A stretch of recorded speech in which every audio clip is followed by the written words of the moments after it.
The distinguished panel has spoken. There's not much for me to say. I'll keep it short, but I won't confine it to Jammu and Kashmir. I look at the big picture. I look at the trends, and I'll give some of my personal opinions.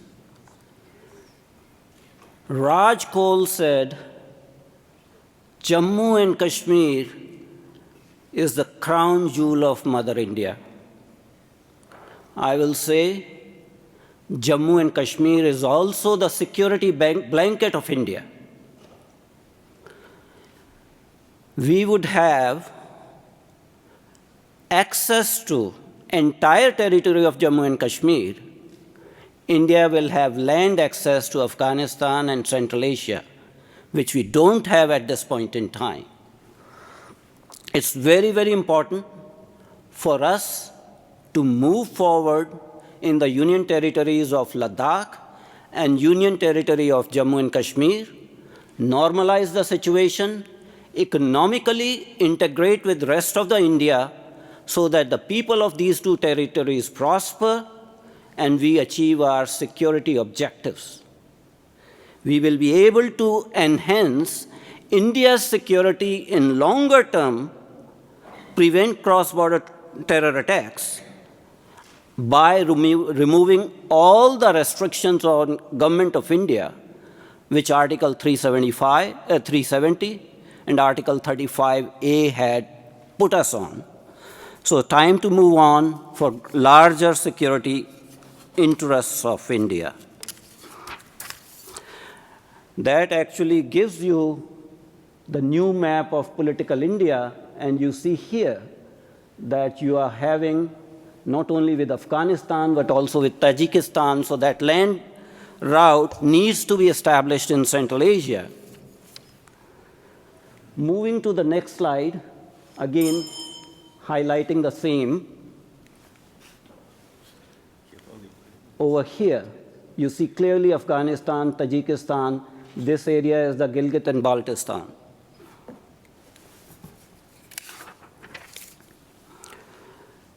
People are talking about India committed a sin by revoking these, Article 370 and 35A. Some of these issues have been discussed. Interference with the legal status of Jammu and Kashmir, what Pakistan has done. Hasn't anybody talked about it? 47-48, Pakistan sent army rangers. In 1948, Pakistan failed to vacate its illegal occupation despite instructions by the United Nations Security Council. Never done, has not been done so far.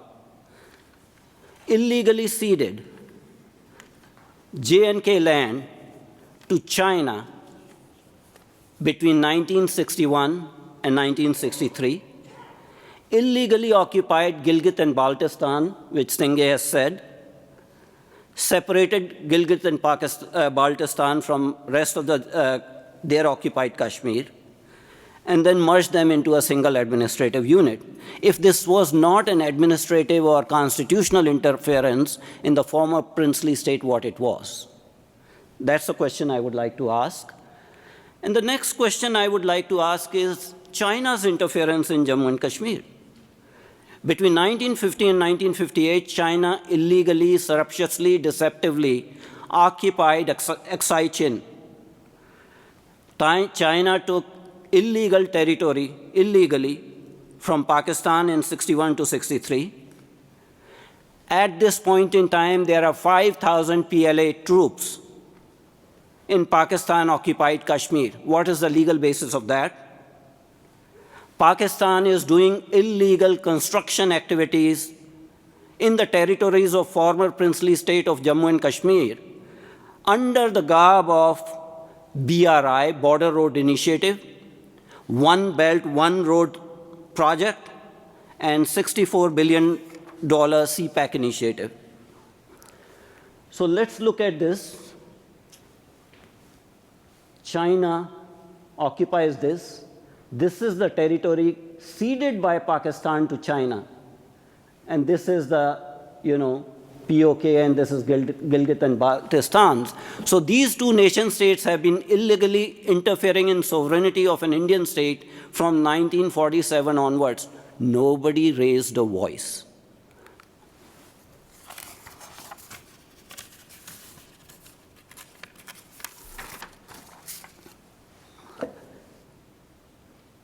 So the point I'm raising is current batch of US politicians. Senator Bernie Sanders, Senator Elizabeth Warren, Representative Brad Sherman, where were you, sir and ma'am, when these illegal activities were happening?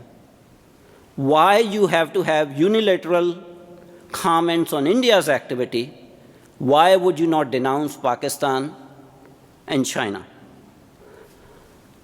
This is also compounded by the legacy of Cold War. In United States, we have the Cold War mindset of State Department mandarins. We still have Cold War mindset of the Fifth Estate. A lot of problem we have with the press is because of this Cold War mindset. What they do? They ignore the real stories about terror and genocide and cultural and ethnic cleansing. They will take one point, one case, repeat it ad nauseum, that there are terror attacks or there is violation of civil rights. Whether you look at Washington Post, whether you look at New York Times, whether you look at CNN, it's the same game. Washington Post had the guts to characterize and eulogize al-Baghdadi as austere Islamic scholar at the helm of ISIS. An international terrorist is being described like that, and that's the height of nonsense. Basically, they are using the tactics of Nazis, Goebbels. If you tell a big lie enough and keep telling it, people will come to believe it. And that is what Western media has been doing about Jammu and Kashmir. As I said, I'm looking at larger picture. What is happening in the region? United States is withdrawing from Afghanistan. Who's going to fill the vacuum? China. It's imperative for India to be strong, resilient, and rising to be able to balance a rising hegemon. If we have land access to Afghanistan and Central Asia through parts of Indian territory of Jammu and Kashmir and Ladakh now, Union Territory of Ladakh, that is Gilgit and Baltistan, we should be able to counter the hegemonic influence of China in these regions. Singh has already described actually what are the issues going on with China. India has to exercise full control over the entire territory of the former princely state of Jammu and Kashmir, which Maharaja acceded to, period.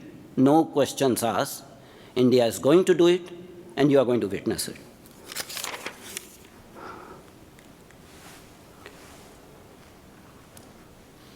We have already talked about this, so I'll go to the next slide. So what is happening by China in the neighborhood of Asia? Tiny countries, Sri Lanka, Maldives are in a debt trap. Billions of dollars have been loaned to them under OBOR. And the same thing is happening in Pakistan. The high compounded interest rates, no local involvement, outsourcing of equipment, labor, and everything from China benefits China. China is the new economic colonizer, let me make no mistakes. Be aware of that. Besides bringing out these things, China is bringing PLA troops. There are PLA troops not only in Pakistan-occupied Kashmir. There are PLA troops in Balochistan. There are sailors. It's called PLA Navy. Port of Gwadar at this point in time is a Chinese naval base. Let's be honest about it. Pakistan has become a de facto economic colony and a military base of China, and that is going to have impact and influence on geopolitics of Asia.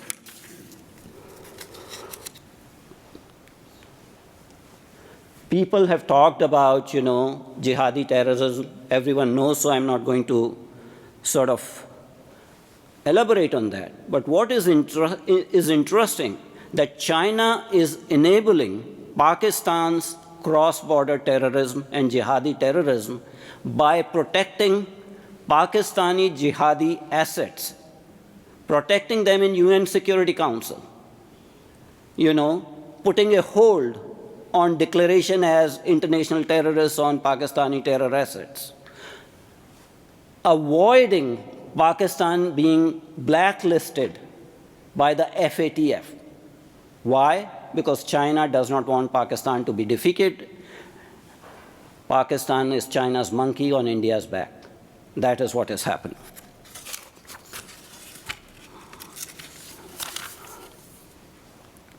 I'm going to be a little bit politically incorrect. You guys remember that? It's very politically incorrect to talk about clash of civilizations. But clash of civilizations is a reality. We may not talk about it. We can bury our heads in sand, but clash of civilizations is happening. And as Samuel Huntington proposed, China, the cynic civilization, is collaborating with jihadi actors in this larger clash of civilization, and we are at the receiving end. And when I say we, it's Indic civilization, and it is Western civilization. There's an unholy terror alliance going on between China and Pakistan.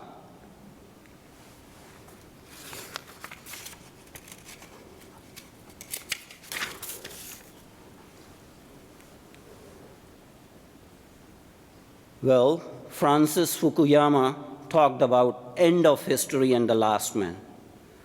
That thesis was propounded after fall of Soviet Union.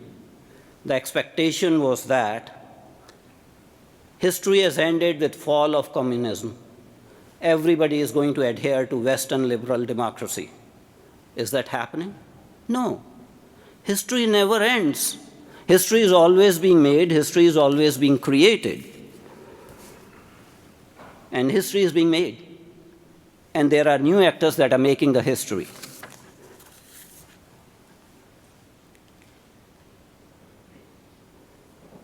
So the people who are making history are the Chinese at this point in time. China considers the Middle Kingdom as the center of universe.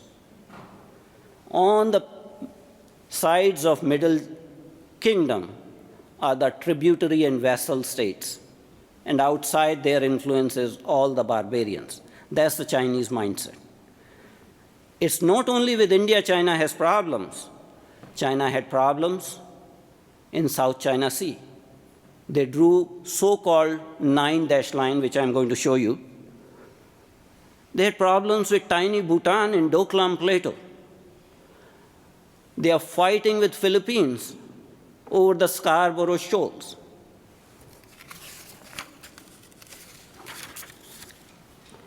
Essentially, China has emerged as a regional hegemon, and they are trying to control the trade routes and also military assets all over Asia. Road to a safe and stable Indo-Pacific goes through South China Sea, and India has always advocated for freedom of navigation in in South China Sea. So this is the South China Sea, and you see the other littoral states and these Spratly Islands and Scarborough Shoal and Paracel Islands. These are all contested by China, whether they belong to anybody else's in exclusive economic zone. This is the so-called 9-dash line. It basically means 9 dashes. And by this 9 dashes line, China says that we own this part of the world.